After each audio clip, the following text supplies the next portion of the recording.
Bonjour, merci de me retrouver pour cette nouvelle vidéo concernant les énergies de la nouvelle lune du 26 novembre.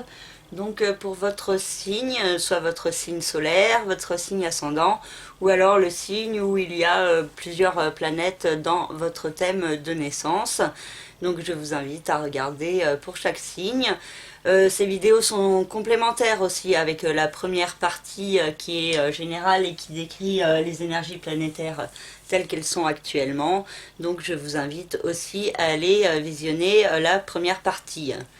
Et je vous rappelle que ces vidéos sont d'ordre très général et que si vous souhaitez des informations concernant votre propre thème de naissance, une problématique en particulier ou les énergies sur une année ou également une peinture astrale autour de votre thème, vous pouvez me contacter par le biais de mon site internet lacerisecosmique.jimdo.com.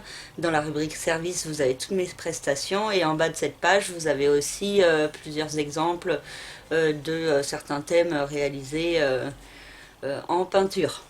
Donc si vous souhaitez commander, n'hésitez pas.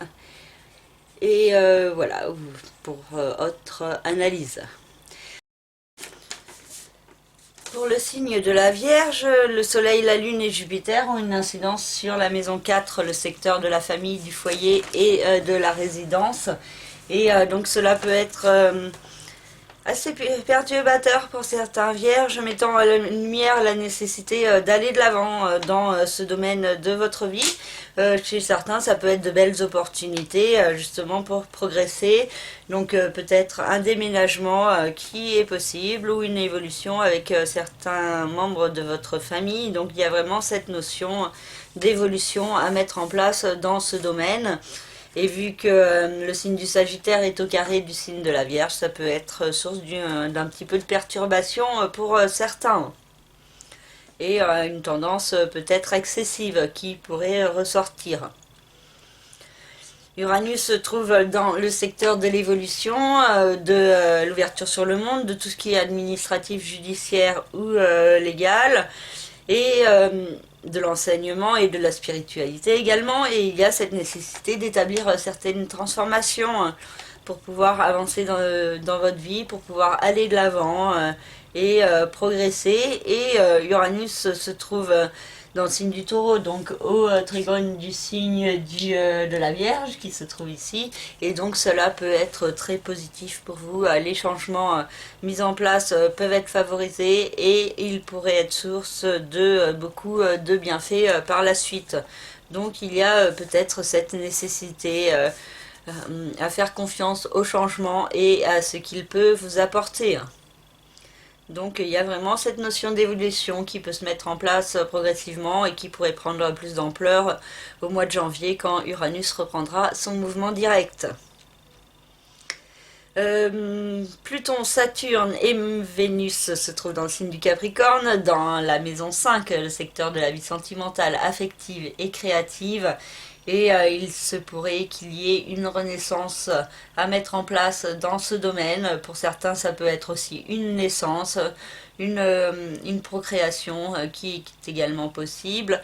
Et avec Vénus dans le signe du Capricorne, il y a beaucoup d'amour, beaucoup de chance et également beaucoup d'inspiration qui est possible pour certains vierges. Donc pour ceux qui sont artistes, ça peut être assez positif en termes d'inspiration et de créativité. Mercure et Mars se trouvent dans le signe du Scorpion, dans la maison 3, le secteur de la communication, de l'intellect, des frères et sœurs, des petits déplacements également, des apprentissages et de la compréhension. Donc il y a beaucoup de réflexion mentale qui est possible pendant cette période. Aussi une façon de penser qui peut être un peu dispersée, peut-être une tendance à vous exprimer de manière un petit peu trop agressive et trop impulsive pour certains qui pourraient ressortir. Donc attention à faire preuve d'autocontrôle et de vous servir de manière positive de toutes ces énergies qui peuvent s'offrir à vous. Donc peut-être tester des travaux d'écriture ou une manière de vous exprimer qui vous serait propre à vous-même.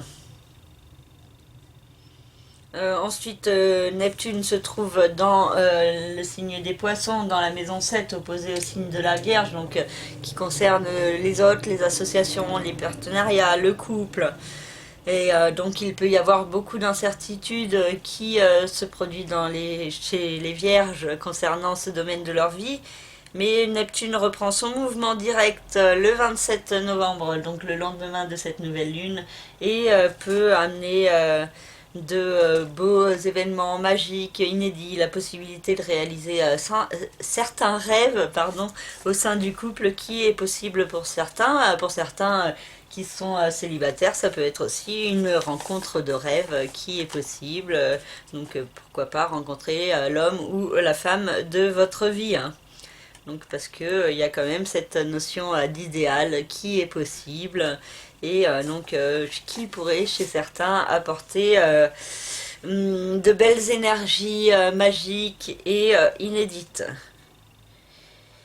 Et pour finir, Chiron et la nouvelle lune, non, et la lune noire, pardon, se trouvent dans le signe du Bélier et ont une incidence sur le secteur de la Renaissance, le secteur du capital financier et matériel et le secteur des sciences occultes, des mystères de la vie et de la mort.